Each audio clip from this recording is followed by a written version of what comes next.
If you want to keep poultry but you've only got a small garden or backyard, don't despair, as it isn't necessarily impossible. You might be surprised at what you can fit in without resorting to battery farm conditions.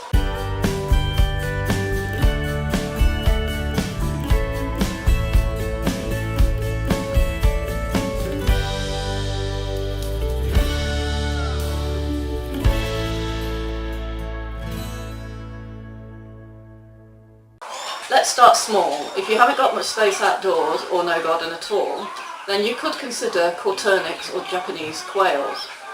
To be happy and healthy, these little guys only need an area about the size of a standard sheet of paper each. They can be housed in something like a rabbit cage if you're really stuck for space, and you could even keep them indoors at a push. The only real concerns to keeping them indoors are A, their droppings have a high ammonia content, so they could start to smell if you don't keep on top of things, and B, they need sunlight to stay healthy, just like we do. Solutions to this could be getting them outside somehow, occasionally, or you could keep them near a window, open as much as possible. A litter of highly carbonaceous material such as wood shavings in the cage will help with the smell. In addition to being easy to keep in a small space, other benefits to keeping corturnix quails are the fact that they need to consume less than chickens percentage-wise for the amount of eggs they produce. And if you wanted to breed for meat as well, keeping a male is much quieter than having a rooster. If you have a bit more room, but not really enough for full-size chickens, try bantams. Bantams have all the character of chickens, but are at least half the size. When choosing a breed, you'll need to decide what situation you'll be keeping them in. If it's safe enough, you can let them roam the garden, but you'll need to avoid flighty types which will likely jump the fence and leave. Generally, these are the ones with slighter builds such as leghorns, leg bars, Araucanas or Americanas.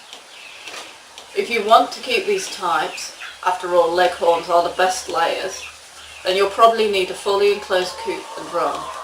Bantams in general are better flies than large chickens anyway due to their smaller size. If you have the space for large chickens, then you'll again need to assess your situation.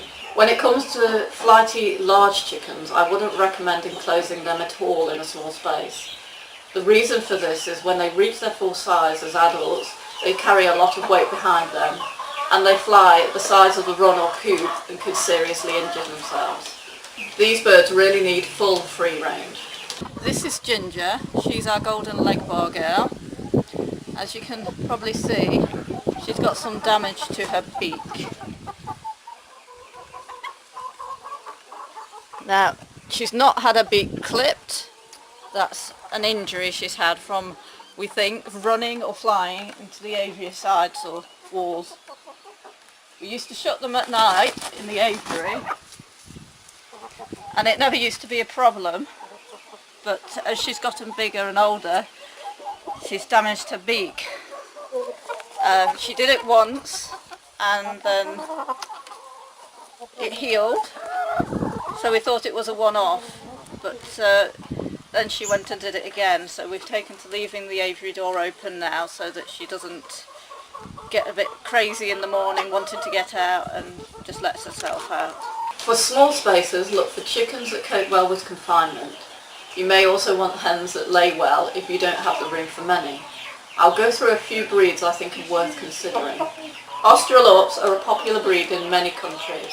They were developed in Australia to cope with the heat, but have turned out to be hardy in cold climates too.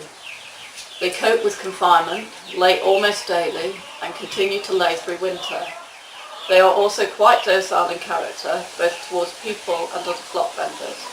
The only downside is that they can go broody, and when they do, they will stop laying.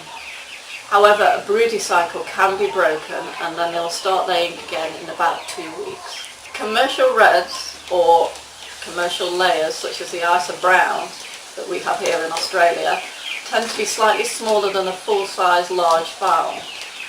These will usually lay a large egg most days, rarely go broody, and cope well with confinement. I have found them docile towards people, but very aggressive towards any new flock members, making it hard to expand on the original flock or replace any flock members. They tend to lay very well for a year to 18 months and die young, likely due to their high production. Rhode Island Reds are notoriously productive layers and bear confinement well. They are said to have a tendency towards aggression and they don't usually go broody. Having said that though, the first one I actually encountered was leading around a brood she'd just hatched and was being kept with lots of other youngsters from various incubator hatches. I guess there are always exceptions to the rules. I keep Sussex, in particular light Sussex. These are gentle giants with soft feathers and an underlayer of fluffy down feathers. Fantastic if you love cuddles. They are happy with confinement and will lay about 5 eggs per week. I have had a Sussex who was grumpy and liable to peck, but like I said, there are always those exceptions. Her brother gets cuddled and rocked like a baby by my daughters.